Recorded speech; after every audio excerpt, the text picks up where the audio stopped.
नमस्कार साथियों, मैं फारूक राव, महानगर कांग्रेस कमेटी से महानगर उपाध्यक्ष। दोस्तों, आज बहुत ही दुख के साथ मुझे आपको बताना पड़ रहा है, देहरादून में सरकारी हॉस्पिटल हो या निजी हॉस्पिटल हो, उनका बहुत ही बुरा हाल हो चुका है।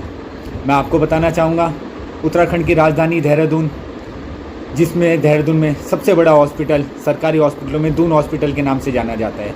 यदि आज आप दून हॉस्पिटल के इमरजेंसी के बाहर जाकर आप हाल देखेंगे, आपके पैरों तले ज़मीन खिसक जाएगी। स्ट्रेचरों पे मरीज इस तरीके से पड़े हुए हैं, वो अपनी मौत की आखिरी सांसें गिन रहे हैं। ना ऑक्सीजन की सुविधा है, ना ही बेड की सुविधा है। और सरकार कह रही है हॉस्पिटलों में बेड की कोई कमी नहीं है, ऑक्सीजन की कोई कमी नहीं है। मैं सरकार से पूछना चाहूँगा, जब कोविड महामारी ने इतना भयंकर रूप ले लिया है, क्यों सरकार व्यवस्था करने में असमर्थ है? क्यों सरकार द्वारा ऑक्सीजन की कमी पूरी नहीं हो रही है? क्यों सरकार द्वारा बेडों की कमी पूरी नहीं हो रही है? क्यों सरकार द्वारा कोविड सेंटर नहीं खोले गए हैं?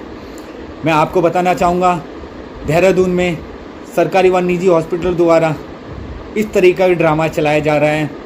कुछ दिन पूर्व रिस्पना पुल, देहरादून के निजी एक प्राइवेट हॉस्पिटल है, वहाँ पर एक कोरोना महामारी से एक आदमी एक्सपायर हो जाते हैं। एक्सपायर होने के बाद परिजनों को उनकी बॉडी पैक करके दे दी जाती है। उन्हें फेस नहीं दिखाया जाता, उन्हें बोल दिया जाता है कि ये कोरोना से एक्सपायर हुए हैं, आपको इसका फेस दिखाने की अनुमति नहीं है। लेकिन काफ़ी रिक्वेस्ट करने के बाद जिस समय रायपुर के शमशान घाट में मरीज को लेकर अंतिम संस्कार के लिए परिवार वाले पहुंच जाते हैं, रिक्वेस्ट करने के बाद कर्मचारियों द्वारा उन्हें बॉडी का फेस दिखाया जाता है। फेस देखने के बाद परिवार वाले देखते रह जाते हैं। वह बॉडी उनके परिवार की है ही नहीं, वो किसी और की बॉडी दे देते हैं।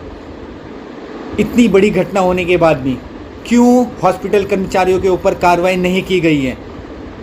क्यों कार्रवाई नहीं हो रही है? क्योंकि वह हॉस्पिटल सुनने में आ रहा है सरकार के आदमियों का है, या फिर मुख्यमंत्री जी के पास खुद स्वास्थ्य विभाग है, इसलिए वह कार्रवाई नहीं कर रहे हैं? उनकी कमियां सामने आ जाएंगी।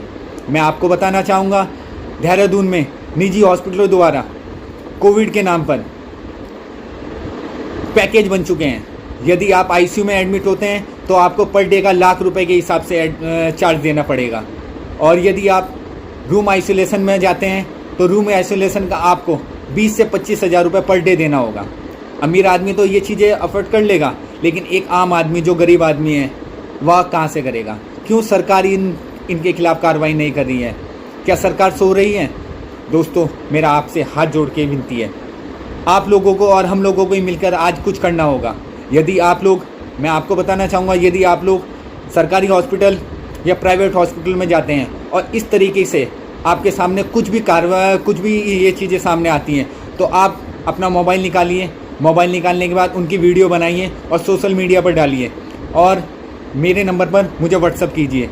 हमारे द्वारा इस मुहिम को आगे चलाया जाएगा। मुहिम को आगे चलाने के बाद हम कोशिश करेंगे कि इनके खिलाफ कार्रवाई हो। सरकार सो रही है, सरकार को जगाने के लिए हमको और आपको ही सामने आना पड़ेगा। मैं आपसे फिर से विनती करता हूँ, हॉस्पिटल जाइए और इनकी वीडियो बनाकर हमको और सोशल मीडिया पर शेयर कीजिए। धन्यवाद।